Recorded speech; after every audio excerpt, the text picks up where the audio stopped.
Hi guys, welcome back to my channel. My name is Bridget and this is my financial journey. Thank you so much for joining me. I am so glad that you are here. Okay, so today we're going to be filming a video that I have been putting off basically since my comeback to YouTube. I came back and kind of started up my channel again back in May, and as you can tell by the title of the video, I'm going to be filming my debt confession. Ooh. So yeah, I just hadn't really cared to or wanted to film this video because I had been making minimum payments on my debts, and because paying it down and really tackling it wasn't a priority. I was more focused on, staying afloat through the pandemic and saving as much money as I could. It just wasn't a priority. However, I think I'm in a position right now where I do want to focus on it a lot more than I have been. So let's go ahead and get started with my video. So I am going to be using my Erin Condren Deluxe Monthly Planner, and I think I only have one page that I can use, which is this one right here. This is the older version. I know that the new version has a lot more pages within the week or within the month, but I don't really want to buy a new one until I get through the one I already have. So I actually end up having the perfect amount of pages for my budget and what works for me, but I also don't have a lot of the spreads that some other people choose to have. Like for example, I don't have a dedicated page to my sinking funds every month. And then my sticker kit, as always, is from Caffeinated Kate. It is in the Cottage Garden design, and she does give you a debt tracker sticker and a debt snowball sticker. And I am actually going to use the debt tracker sticker, and I think I should explain why. So my debt is made up of credit cards, my car note, and both federal and private student loans. So in case you're new, I don't know how much traffic this video is gonna get, but I am a graduate student. I just finished my undergrad a couple weeks ago, and before attending the school that I graduated from, that I received my bachelor's from, I attended a private university, so the tuition was very expensive, and that was honestly not a smart decision. But in order to attend that school, I ended up taking out both federal loans and quite a bit of private loans from Wells Fargo. And so I could technically defer that that loan. I have a loan that is made up of two smaller loans, but I have chosen not to, just because the interest will build up on that at a crazy rate, and I just would rather make the minimum payment, kind of make a dent at the principal, and then avoid all of that excess interest that could accumulate. And so yeah, let's get started. I'm just gonna go ahead and talk through the different debts while I list them out. Yeah, so I'm gonna go ahead and list them out from smallest to largest, even though I'm not necessarily going to attack them in the debt snowball order. So the debt snowball is popularized by Dave Ramsey. I'm sure most of you have heard of it, but basically you attack the smallest debt first and then build your way up to the larger ones. But that's not necessarily the approach that I'm going to take. So this tracker is a little bit different than what I've used in the past. So my smallest debt is my Wells Fargo credit card, my Wells Fargo Platinum credit card. This card I got when I turned 18. It was the summer before I went to that private university, and I remember going with my mom to the bank and that's when I created my checking account. I created my checking account and I got this credit card, which I believe is kind of like a student credit card.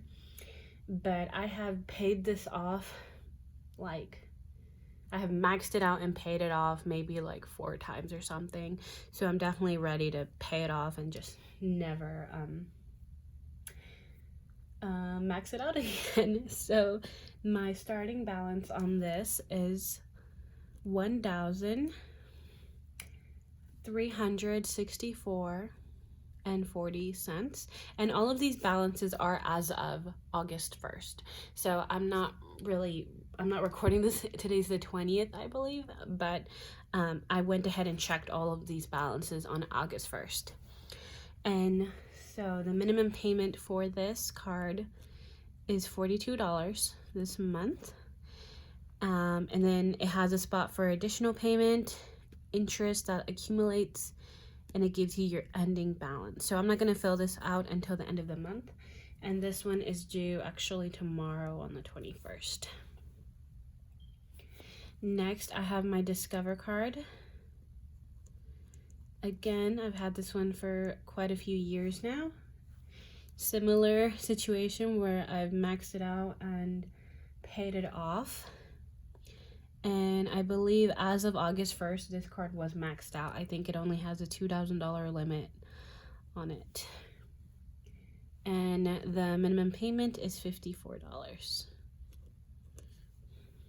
And that one was due on the 12th. Okay, so next I have one of the Wells Fargo loans that I was talking about earlier. So this is the smaller one. This one is significantly smaller than the other one, and it has a balance of $2,223.86, and this one actually has a minimum payment this month of $0, and I want to explain why. And it is due on the 10th. So basically, a few weeks ago I went into my Wells Fargo system online, and I saw that they had an option for deferring your student loans, or it might have been different types of loans as well, but I don't have any other loans with them. And it was a temporary deferment due to COVID, so I could defer them for another 1.5 years because that's how long I'll be in school for. But as I explained earlier, that's not something I'm interested in doing.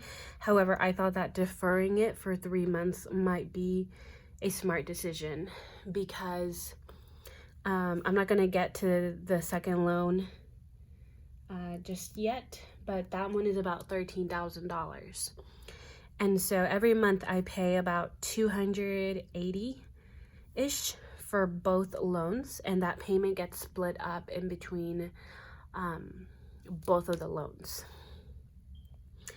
And so because this one is significantly lower, I thought it would be smart to defer the loans so that I don't have a minimum payment, and then focus the majority of my payments towards the smaller one to get that one paid off. So I'm still kind of waiting to figure out how much I'm going to have to pay my school, because that is a really big variable. But as soon as I hear back from them, then I'm going to decide how much I'll be able to put towards my Wells Fargo loan. Number 1. Okay, on the 16th, my Amazon credit card is due. This one is one that I'm so tired of. I haven't had it as long as I've had these two, but I don't know. I feel like I'm not getting anywhere with this one. It's at $3,014.30, and I think this one is also maxed out. And it has a minimum payment this month of $123. On the 2nd, my city credit card was due. This one I've had for a little bit over a year. It is at $7,493.51, and this one was 0% interest for a year, and I ended up, my intention was to, I put a portion of my tuition on this credit card because I was no longer eligible for financial aid for a while, and didn't get it paid off. So I kind of fell into the cycle with this one, and it is quite a big jump from these smaller debts. I mean, I know I don't really have anything under like $1,000 that I could pay off relatively quickly, but this is quite a jump. Okay, and then after this one is the second Wells Fargo loan.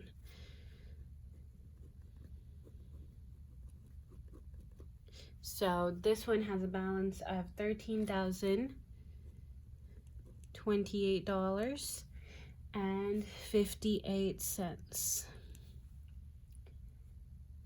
And as I mentioned earlier, it has no minimum payment due this month. Okay, next, I don't really have a date at all because these loans have been deferred for years, and because the interest is low, I'm intending to keep them deferred.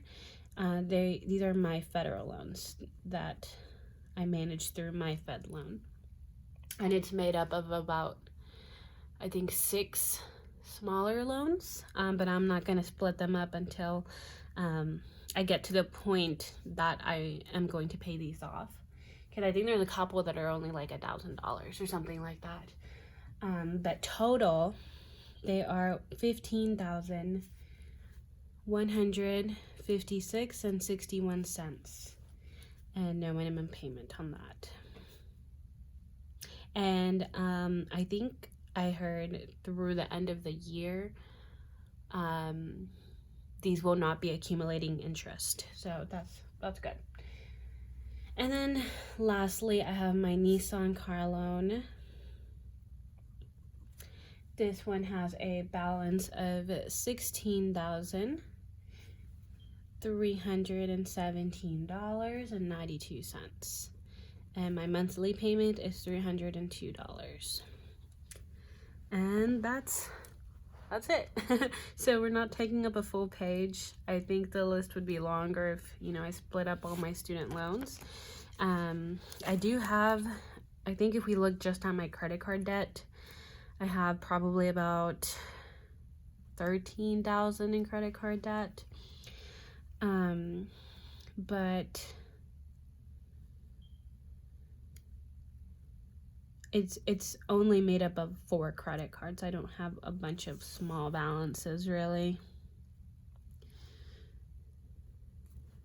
Okay, so if we add up all of my balances, I have, are you ready? I'm not.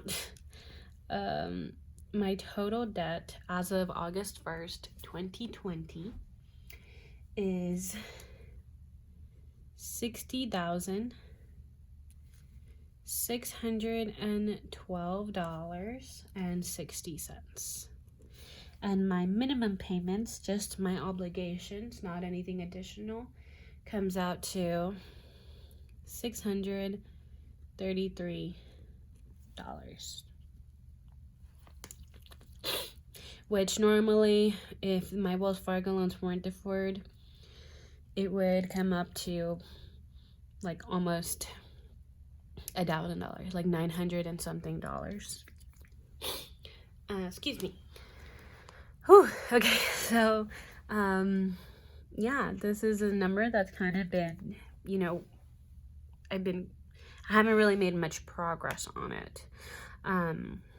recently. So I got my car at the end of last year, so that definitely, you know, shot up my debt quite a bit. And then yeah, this is what I owe. So now I wanted to talk about my debt payoff plan briefly, which I've already kind of talked about a little bit. So I'm not doing the debt snowball where you go, you know, from smallest balance to largest balance. And I'm also not doing the debt avalanche where you go according to interest rate. I believe it's from highest to lowest interest rate. I'm actually trying to be strategic with this because I want to get, obviously I want to decrease my total debt balance, but if I'm being honest, I'm really more focused on getting rid of as many monthly payments as possible. So my Wells Fargo loan normally gets about it always gets $134. It's $134.05. And that's because that one is on a fixed rate. This loan will get paid off regardless of me putting additional payments. I think within like 2 years, it would get paid off. This one is on a variable rate. And so it does tend to fluctuate a little bit month to month, but it's usually about $150 to $160, something along those lines. And so I could, you know, focus on the smaller credit cards like my Wells Fargo and my Discover. But, you know, let's say I get this first one paid off in a couple months. I'm only freeing up $42 in my budget, which is $42 that would have otherwise been going out, right? I don't want to minimize its impact, but if I pay off this loan first, I'm freeing up $135 that I could use to add to my snowball, I guess, even though I'm not technically doing the snowball. So as far as my debt payoff plan, I don't have a specific order as of yet, but I know that this Wells Fargo loan will be my first priority. And, you know, there's still just a lot of uncertainty as to what I'll be able to contribute to it at this point. I'm still waiting to find out from my financial aid what I'll have to cover every month, but yeah, this is definitely my first priority, and I hope to pay it off.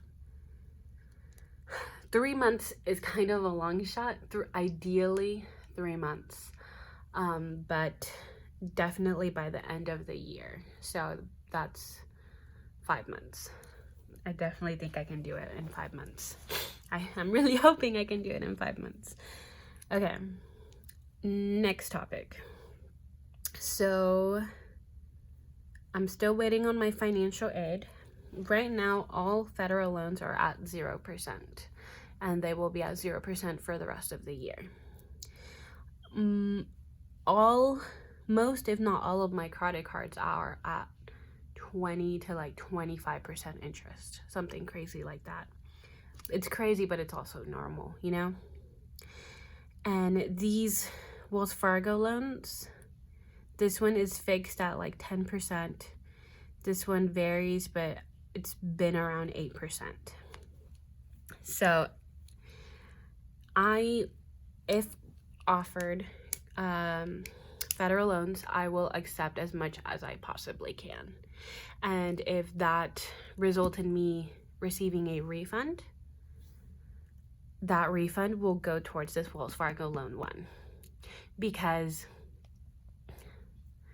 it's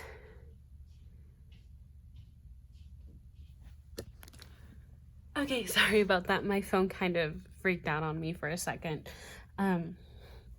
But I kind of forgot what I was saying. Maybe I should have played the video back before I hit record again. yeah, so we're focusing on Wells Fargo loan number 1. Still not sure how long it will take, but hopefully it's paid off by the end of the year. And you know, I'm definitely gonna have to tighten up the budget to find that extra money.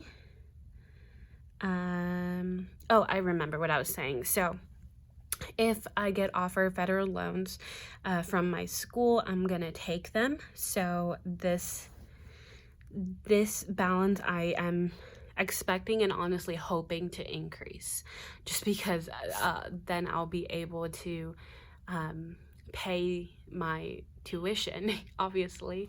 I'm just, you know, really close to graduating. Yes, I just started grad school, but it's just, I know that as soon as I finish grad school, I'll be able to start my career, and I'm just, you know, we'll have a well-paying job. And so I'm just really looking forward to that, because I'm tired of that manual labor life. But yeah, and so like, let's say that a federal loan frees up like $1,000 in my budget for a semester or something along those lines that I would have otherwise had to pay my school. I will plan in my budget to use that towards this Wells Fargo loan, or once that gets paid off, towards my next debt that I choose. So honestly, I'm thinking after Wells Fargo loan, I'll just maybe start the debt snowball, but no guarantees as of yet. And I know that a lot of people might not agree with my logic or my reasoning, because you're technically just shifting debt around. But I think, especially with the 0% interest until the rest of the year, I think it is what is best for me and my situation and my budget. And so if you disagree, then you disagree, and that is perfectly fine. But yeah, just definitely wanted to create this video. I think it'll help me, you know, kind of buckle down, just having that accountability. But yeah, I'm really excited to kind of partake on this part of my journey and share it with y'all. So I hope you guys enjoyed this video, and I will see you guys next time. Bye guys.